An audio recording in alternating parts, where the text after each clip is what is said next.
Hello,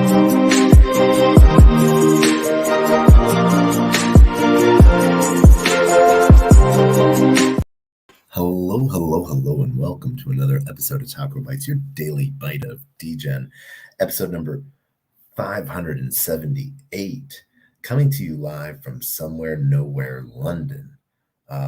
We hope that you're all having a great, wonderful day. It is the start of soon to be the start of day 3 of DAS, Digital Asset Summit, hosted by Blockworks. Here in wonderful London. I was a bit of a degen today. Great talks. We'll go over those shortly. But and when I say degen, more tourist. After finding this amazing restaurant that I cannot repeat its name, that was just like Entrecote or something like that. But it was like steak, fries, and salad. They bring you a salad, then they just bring you fries and steak, all covered in sauce. And oh my God, it was delicious. And then dessert. But they just keep bringing it to you. All you can eat style. I liked this. I liked this a lot. But some of the things then, try to go over to Buckingham Palace. I took a left instead of a right, ended up over at Kensington Palace, then got over to Buckingham Palace. So 2 palaces in a day. I don't know. I think that's a win outside of being here in London for DAS. Got to some of the talks today were more on the institutional side pieces of payments, cross-border payments, and this is the thing. They're all talking about, in my opinion, they're all talking about cross-border payments and like this is what's going to drive them to come. And no, it's not. It's the clarity of regulation is what's going to bring them to come. And the fact that, or actually what it's going to do is make them stand up and say, hey, we're already here. To think that these organizations and banking institutions are not playing around or dabbling in blockchain in some way, shape, or form, that's just, naive. But what they can't do is they can't stand up front and center and be like, here we are, we're doing this. You have companies like Fidelity that have been processing and slowly been building out crypto ownership for the last almost year silently. So they're here. They just don't advertise it. They try to slip under the belt so that, they can have a first mover benefit. But then what's really crazy is, because in the United States, there's not regulatory clarity on what these companies can do, what these banks can do, because whether or not you feel that other banks have their own foot on the SEC's neck, or other politicians' neck, making them do because they're not ready yet. And it's a very interesting thought. I had a really great conversation with an officer of the British Empire today. Learned what the OBE stands for after someone's name. And, we were talking about the settlement side of things. And I was playing this out in my head.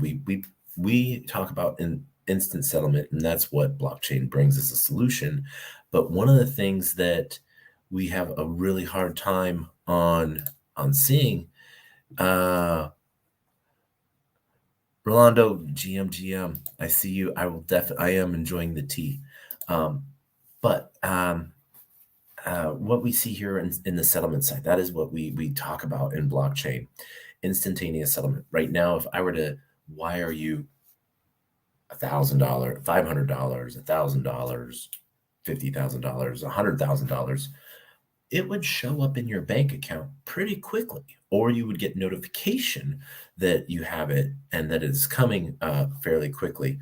But then if you wanted to use it, you're limited for about a week or so, or 5 business days as it settles.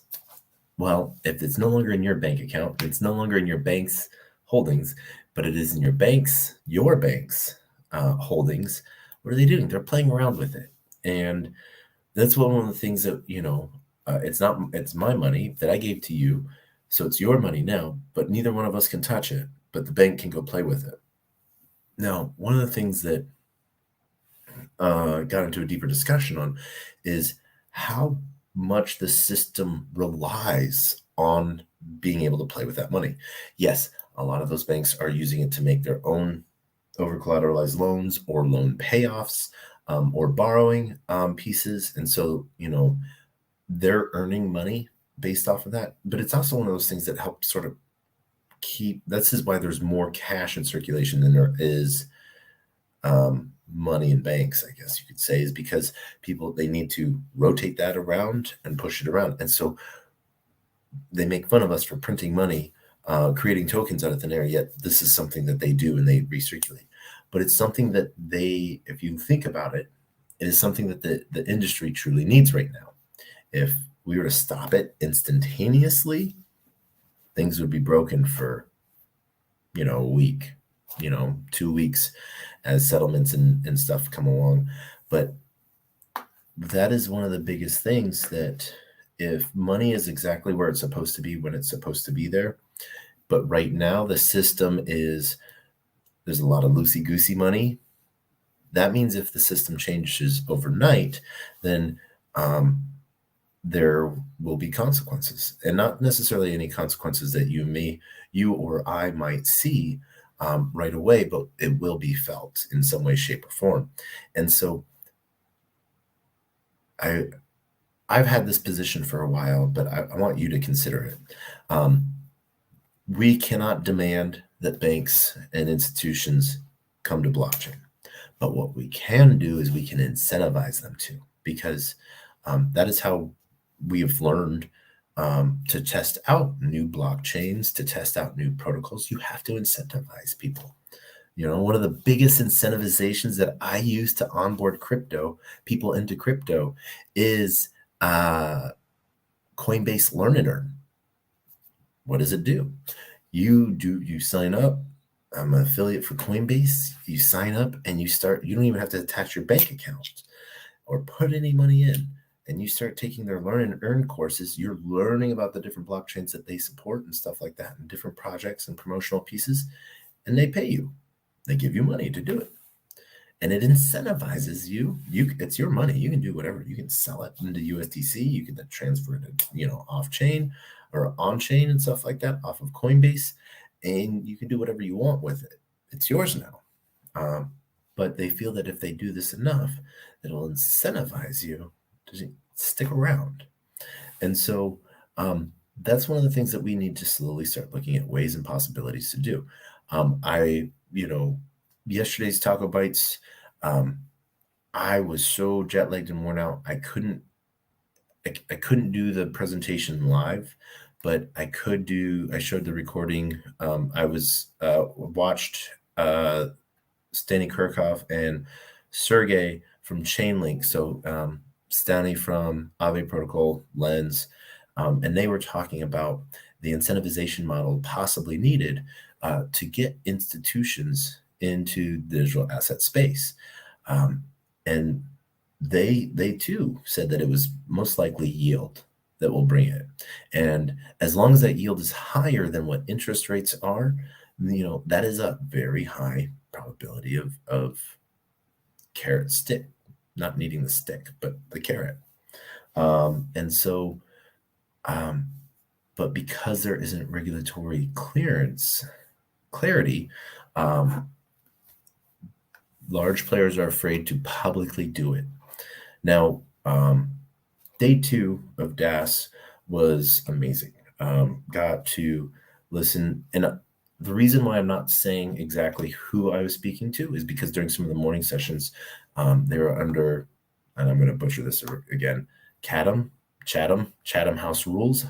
And so out of sheer respect for that, I have to be a little vague and, get a little bit more clarity on what can be put down and what can't be, because who I heard say was bullish on ordinals today was hilarious.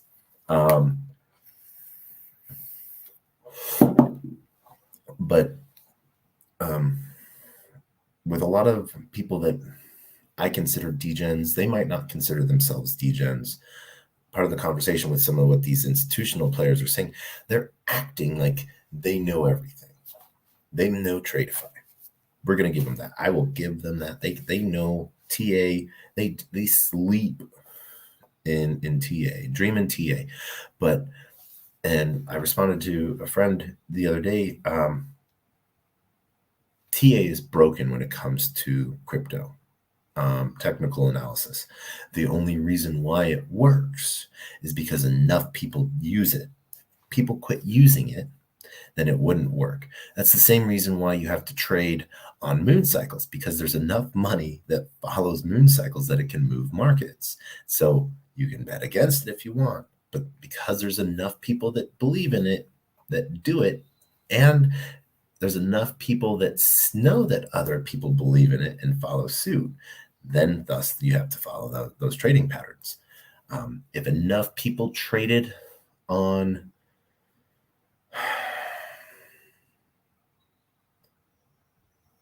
what Elon's first tweet of the day was, people would follow suit, and people would then trade based off of Elon's first tweet of the day. But you do have to realize that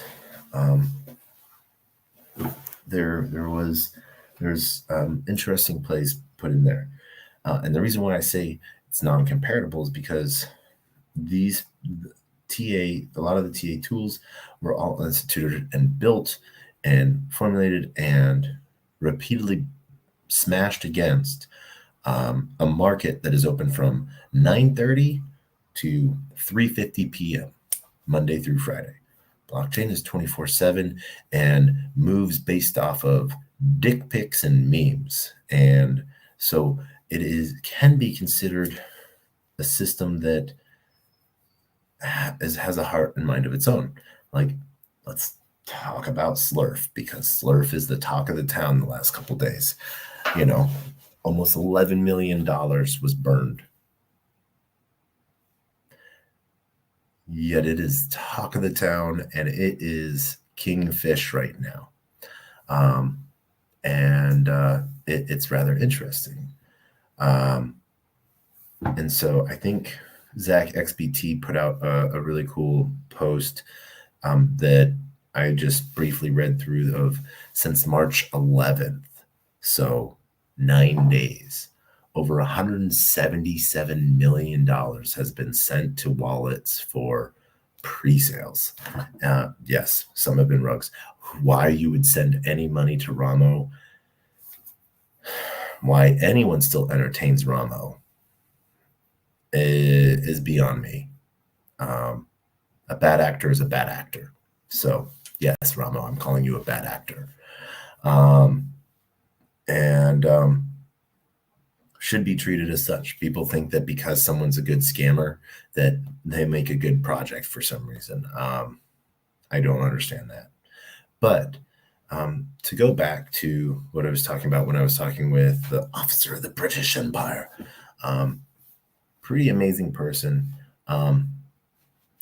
Slight degen in him, it sounds like, and yet for holding such a high office, and of the service that he provides here within the empire, is pretty cool to see.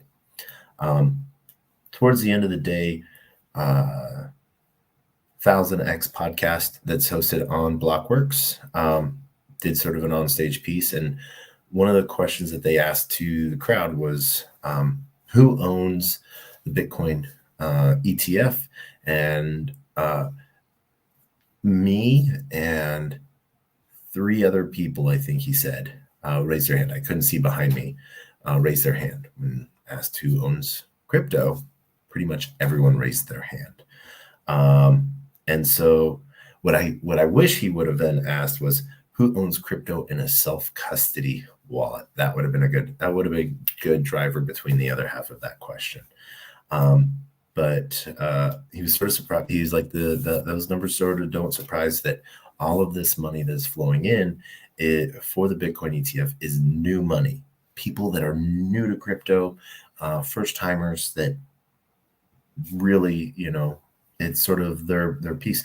And if your mom or dad or grandma got into the Bitcoin ETF when it first launched, right now, they'd almost doubled their money.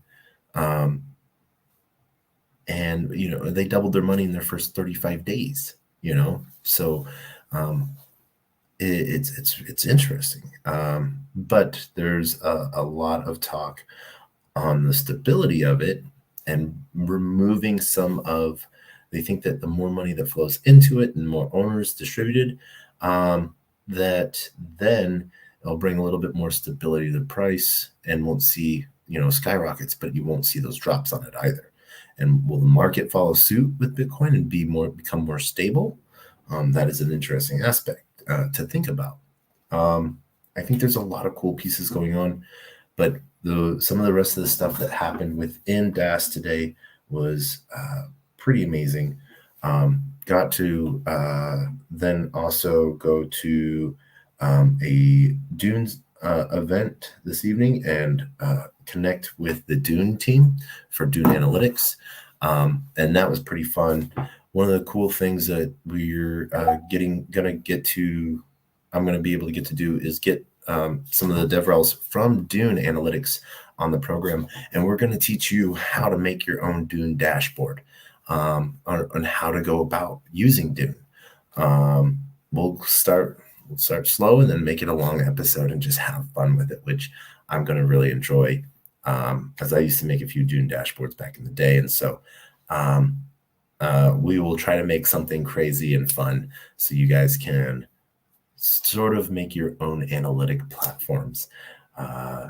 So yeah, let's see what else is going on. Tomorrow we have an event with BNB Chain, as well as with Copper. We were invited to Copper's office, and then we get to go see some of the team over at Anchorage Digital. Huge shout out to the team at the TIE. I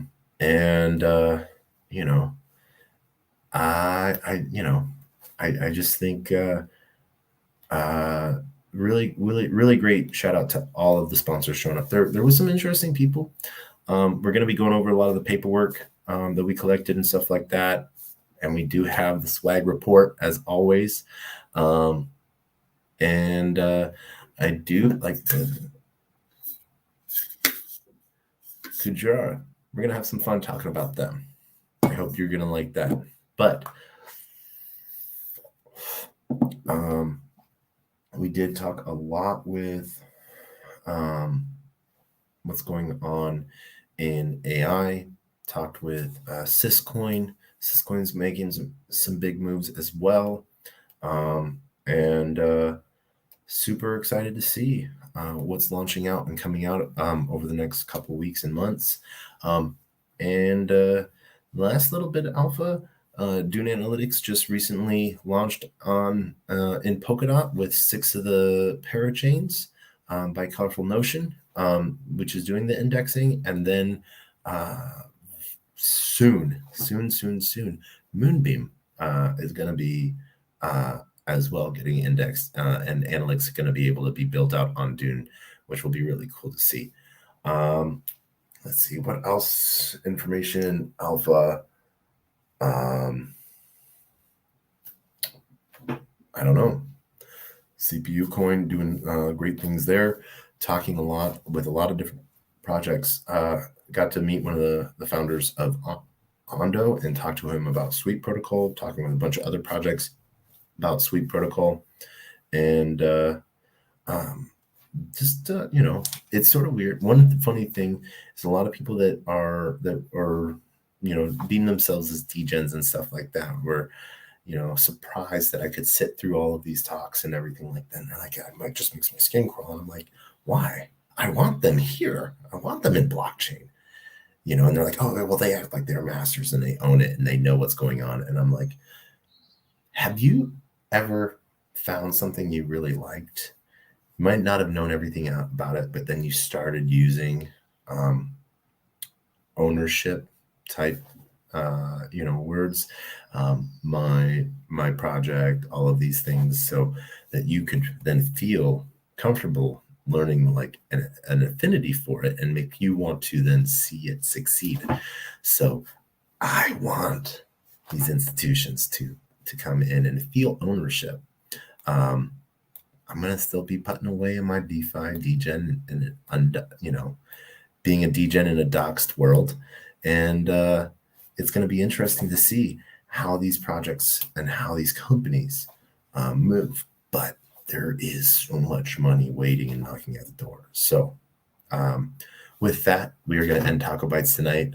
I hope that it is now 3 o'clock in the morning. I'm slightly back on a normal sleep schedule. But yeah. Shout out to everyone joining us around the world. Want to quickly shout out to everyone joining us on LinkedIn, YouTube, Twitch, Telegram, Twitter, Rumble, Kick, Unlonely, and Twitter Spaces. And we will see you all tomorrow for episode 579. And as we end every episode, we end with two things: our words of wisdom and the best worst knock joke on the face of the planet, which our words of wisdom are always the same. Closed mouth cannot be fed, and you cannot feed a closed mouth, meaning if no one knows you're looking for opportunity can never come a knocking. If opportunity does come a knocking and no one answers, it's going to keep on walking. With that, I want to wish you all a great, wonderful night. Love to Liam with all my heart. And we will see you all tomorrow. And with that, knock, knock. Who's there?